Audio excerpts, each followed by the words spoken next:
ఓం నమో నారాయణాయ. వారాహి అమ్మకు నమస్కారం చేసుకుంటూ అమ్మవారి దయ, ఆమె చల్లని చూపులు మనందరిపై ఉండాలి అని మనస్ఫూర్తిగా కోరుకుంటూ ఈరోజుటి వీడియో స్టార్ట్ చేస్తున్నాను ఫ్రెండ్స్. ఇక ఈరోజు వీడియోలో మనం చూడబోయేది ఏంటి అంటే శ్రీదేవి భాగవతంలోని హైహయుడి కథ.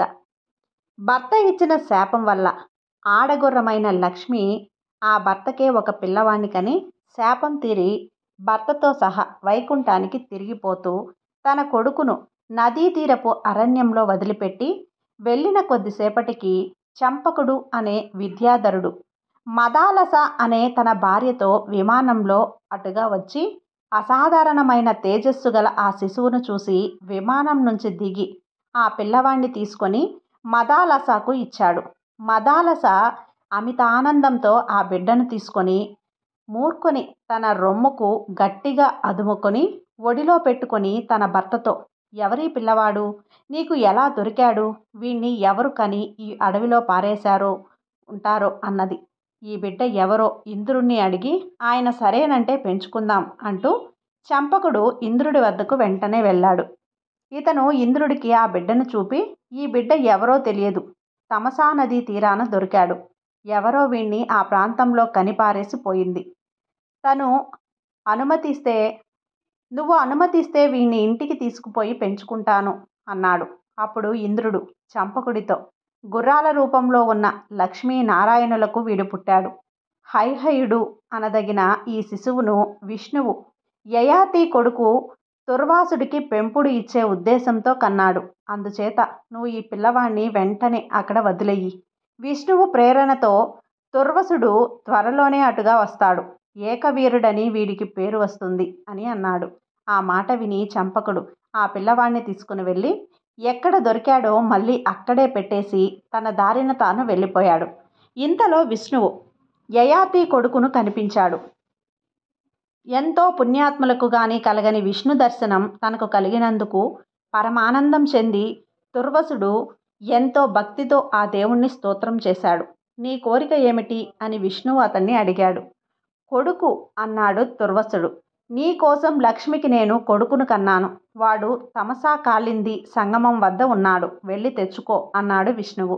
దుర్వాసుడు పరమానంద భరితుడై విష్ణువు చెప్పిన చోటుకి వెళ్ళి తన కాలి బొటనవేలు నోట పెట్టుకొని ఆడుకుంటున్న శిశువును చూసి వాడి అందానికి ఆశ్చర్యపోతూ వాడిని చేతుల్లోకి తీసుకొని, నాయనా, అతి కష్టమైన తపస్సు చేస్తే విష్ణుమూర్తి నిన్ను నాకు ఇచ్చాడురా, నా వంశం నిలబెట్టు అంటూ ఆనందోత్సాహంతో మునిగి తేలుతూ వెంటనే బయలుదేరి తన నగరానికి వెళ్ళాడు. రాజభవనమంతా కూడా ఉత్సవాలతో నిండిపోయింది. హరివర్మ అనే మరో పేరు కూడా కల దుర్వాసుడు బిడ్డను తన భార్యకు ఇచ్చి తన బిడ్డకు తనకు దొరికిన కథ అంతా కూడా ఆమెకు చెప్పాడు. పిల్లవాడికి ఏకవీరుడు అని నామకరణం చేశాడు. వాడు చక్కగా పెరిగి పెద్దయ్యాడు. వాడికి 6 నెలలు నిండగానే అన్నప్రాసన, 3 ఏళ్లకు పుట్టు వెంట్రుకలు తీయించటము చేశాడు. 11వ ఏట ఉపనయనం జరిగింది. వేదము ధనుర్వేదము అభ్యసించాడు. యుక్త వయసు రాగానే ఏకవీరుడికి అతని తండ్రి వైభవంగా పట్టాభిషేకం జరిపించి భార్య సమేతంగా వానప్రస్థం వెళ్ళి పార్వతిని గూర్చి తపస్సు చేశాడు. కాలక్రమేణా భార్యాభర్తలిద్దరూ స్వర్గస్థులైనారు. ఈ వార్త తెలిసి ఏకవీరుడు తన తల్లిదండ్రులకు ఉత్తర క్రియలు చేసి సుఖంగా రాజ్యం చేయసాగాడు. ఒకసారి అతను కుటుంబ పరివార సమేతంగా గంగా తీరానికి వెళ్ళాడు. అక్కడ ఋషుల ఆశ్రమాలు చక్కని చెట్లతో పక్షుల కలకలంతో ఎంతో మనోహరంగా ఉన్నాయి. అక్కడ ప్రకృతి సౌందర్యాన్ని తిలకిస్తూ అతను నదీ తీరం వెంబడి ఏడుస్తూ ఒకచోట ఒంటరిగా ఉన్న ఒక స్త్రీని చూశాడు. ఆమె నదిలో ఉన్న ఒక 100 రేకుల పద్మానికి దక్షిణంగా ఉంది. అత్యంత సౌందర్యవతి అయినటువంటి ఆ స్త్రీ విచారంలో ఉన్నట్లు కనపడింది. ఆమెను చూసి ఏకవీరుడు, ఎందుకు విచారంగా ఉన్నావు? నువ్వు మనుష్య స్త్రీవా లేదా దేవతా స్త్రీవా? నీ పేరేమిటి? నీ తండ్రి ఎవరు? ఈ కారడవిలో నిన్నెవరు విడిచిపెట్టారు? నీ భర్త ఎవరు? నీ శోకానికి కారణం చెబితే దాన్ని నేను చక్కజేస్తాను. నీ దుఃఖానికి కారకులు మానవులైనా సరే, దానవులైనా సరే, దేవతలైనా సరే అన్నాడు. దానికి ఆమె ఇలా అన్నది, ఏదో ఒక ఆపద కలగకుండా ఎవరికి గాని దుఃఖం ఎందుకు సంప్రాప్తవుతుంది? నీ దేశం కాని మరొక దేశానికి రభ్యుడనేవాడు రాజు. అతడు గొప్ప పుణ్యాత్ముడు. అతని భార్య రుక్మరేఖ. ఆమెకు సంతానం లేకపోయింది. ఆమె తన భర్తతో పిల్లల్లేని జీవితం కన్నా స్త్రీకి సైన్యం లేదు కదా అన్నది. భార్య అలా అనేసరికి ఆ రాజు బ్రాహ్మణులను నియోగించి సంతానం కోసం యజ్ఞం చేయించాడు. అప్పుడు అగ్నిగుండం నుండి బంగారు బొమ్మలాంటి అమ్మాయి పుట్టుకొచ్చింది. యజ్ఞం చేయించిన హోత ఆమెను రాజుకు చూపి, ఆ పిల్ల ఏకావలి లాగా అగ్ని నుంచి పుట్టింది. ఏకావలి అని పేరు పెట్టుకొని ఈమెను ఈనాటి నుండి కొడుకులాగా పెంచుకో. ఈమె నీకు విష్ణువు ఇచ్చిన ప్రసాదం అన్నాడు. రభ్యుడు ఎంతో సంతోషించి ఆ పిల్లను తన భార్య అయిన రుక్మరేఖకి అప్పగించాడు. ఆమె కూడా తాను స్వయంగా కొడుకును కన్నంతగా సంతోషించింది. ఆ పిల్ల కొడుకులానే పెరుగుతూ వచ్చింది. ఆ రాజు యొక్క మంత్రి కూతుర్ని నేను. నా పేరు యశోవతి.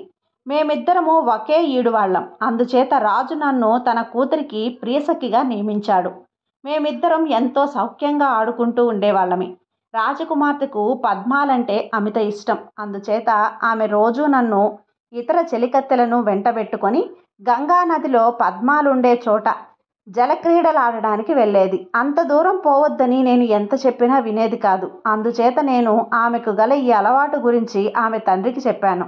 అప్పుడు రభ్య మహారాజు తన నగరంలోనే అనేక పద్మ కొలలను నిర్మింపజేసి తన కుమార్తెతో, అమ్మా, నీకు పద్మాల నీటిలో క్రీడించాలనిపిస్తే వీటిలో జలకాలాడు, అంతేకాని ఇంకెక్కడికి వెళ్ళకు అన్నాడు.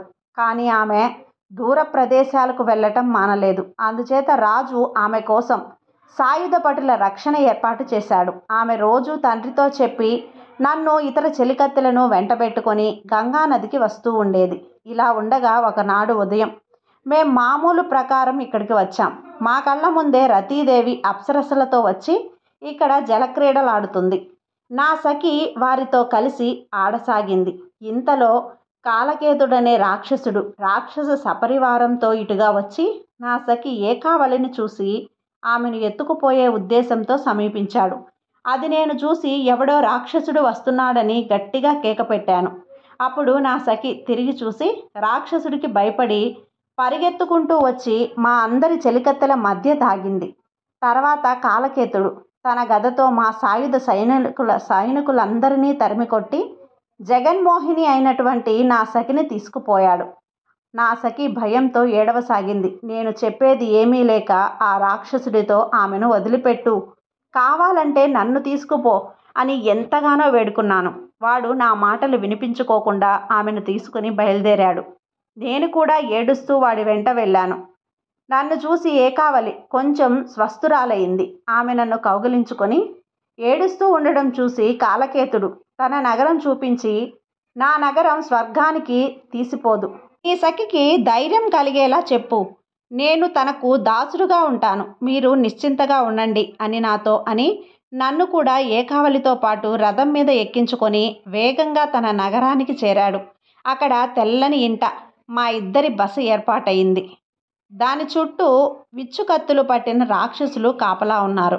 రాక్షసుడు మర్నాడు వచ్చి నాతో, ఎలాగైనా సరే నీ సఖి నన్ను పెళ్లాడేలాగా చెయ్యి, నా రాజ్యానికి తానే అధికారిని అని చెప్పి నేను తనకు సేవకుడుగా ఉండి ఏ కోరిక అయినా సరే తప్పక తీరుస్తాను అని అన్నాడు. అంటే నేను నీ కోరిక తీర్చే సామర్థ్యం నాకు లేదు, అందుచేత నువ్వే ఆమెతో మాట్లాడుకో అన్నాను. అప్పుడు కాలకేతుడు నా సఖితో, నేను నీ దాసుణ్ణి, నన్ను అనుగ్రహించు, నీ యవ్వనం శాశ్వతం కాదు అన్నాడు. దానికి నా సఖి, నా తండ్రి నన్ను ఒక రాజకుమారుడికి ఇద్దామనుకున్నాడు. నేను హైహయుడనే రాజకుమారుడిని వరించాను. అందుచేత ఎలా ఇంకొకరికి భార్యను కాగలను? కన్యలు తల్లిదండ్రులు చెప్పిన వాణ్ణి పెళ్లాడాలి తప్ప స్వతంత్రులు కారు కదా అన్నది. అయినా ఆ దుర్మార్గుడు తన పట్టు వదలలేదు. వాడి పురం పాతాళ గర్భంలో రాక్షసుల రక్షణలో ఉంది. అక్కడికి ఎవ్వరూ వెళ్ళలేరు.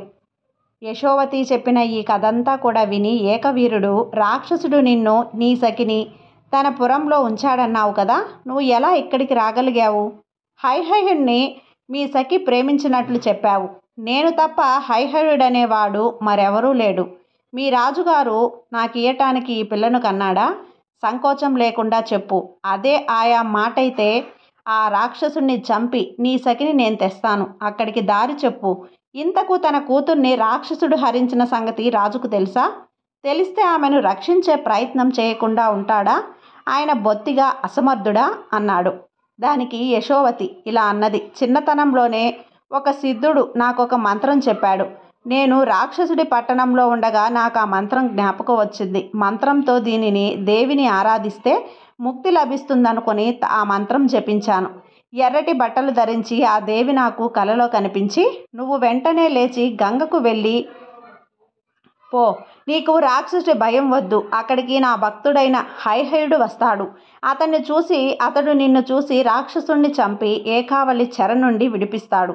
తర్వాత వారిద్దరికీ నువ్వు పెళ్లి చెయ్యి అని చెప్పి అంతర్ధానమైంది. నేను దేవి మాటలకు పరమానందం చెల్లి నిద్రలేచి ఏకావళి ఈ సంగతి చెప్పాను. ఆమె ఎంతో సంతోషించింది. నేను ఆ పరాశక్తి దయవల్ల ఇలా వచ్చాను అన్నది. లక్ష్మీదేవి నాకు తల్లి, నేను హైహయుణ్ణి, నన్ను ఏకవీరుడు అంటారు. నీ సఖి అందం గురించి వింటేనే నాకు ఆమెపై మోహం కలిగింది. ఆమె నన్ను ప్రేమించిందని నువ్వు చెప్పగానే నేనామెకు దాసున్నయ్యాను. నీ రుణం ఎలా తీర్చుకుంటాను? నీ సఖి ఉన్న చోటికి ఎలా వెళ్తాను అని ఏకవీరుడు అడిగాడు. రాజా, నీకు మంత్రం చెబుతాను. దానికి సహాయంతో రాక్షస నగరానికి వెళ్ళు. కాలకేత రాక్షసుణ్ణి చంపి రాజకుమార్తెను తీసుకురా అని యశోవతి త్రిలోక తిలకం అనే మంత్రాన్ని అతనికి ఉపదేశించింది.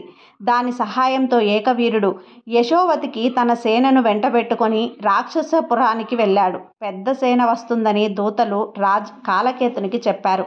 కాలకేతునికి ఈ వార్త వినగానే కోపంతో ఒళ్ళు తెలియకుండా పోయింది.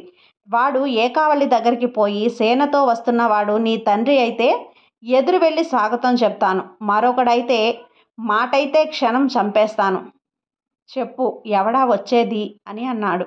నీ నిర్బంధంలో ఉన్న నాకు ఎవరు వచ్చేది ఎలా తెలుస్తుంది? నా తండ్రి కానీ అన్న కానీ నిశ్చయంగా చెప్పవచ్చు. ఎవరైనప్పటికీ ఆ బలశాలి ఎందుకు వస్తున్నాడనేదే నా సందేహం అన్నది ఏకావళి. అంతలో దూతలు వచ్చి కాలకేతుని యుద్ధానికి సిద్ధం కమ్మని హెచ్చరించారు. కాలకేతుడు రథమెక్కి వెళ్ళాడు. ఏకవీరుడు గుర్రం మీద ఆకలితో అతనితో యుద్ధానికి తలపడ్డాడు. యుద్ధం ఘోరంగా సాగింది. త్వరలోనే కాలకేతుడు ఏకవీరుడి చేతిలో చచ్చాడు. వాడి సేనలు చెల్లాచెదురైపోయాయి. యశోవతి వెళ్ళి ఏకావళికి ఈ వార్త చెప్పింది. ఇద్దరూ కలిసి ఏకవీరుడి శిబిరానికి వచ్చారు. తర్వాత అందరూ కలిసి ఏకావళి తండ్రి నగరానికి వెళ్ళారు. అక్కడ ఏకవీరుడికి ఏకావతికి వైభవంగా వివాహం జరిగింది. తర్వాత ఏకవీరుడు భార్యా సమేతంగా తన నగరానికి వెళ్ళి సుఖంగా రాజ్యం చేశాడు. ఏకవీరుడి కొడుకు కృతవీర్యుడు, కృతవీర్యుడి కొడుకు కార్తవీర్యుడు, అలా హైహవ వంశం వర్ధిల్లింది.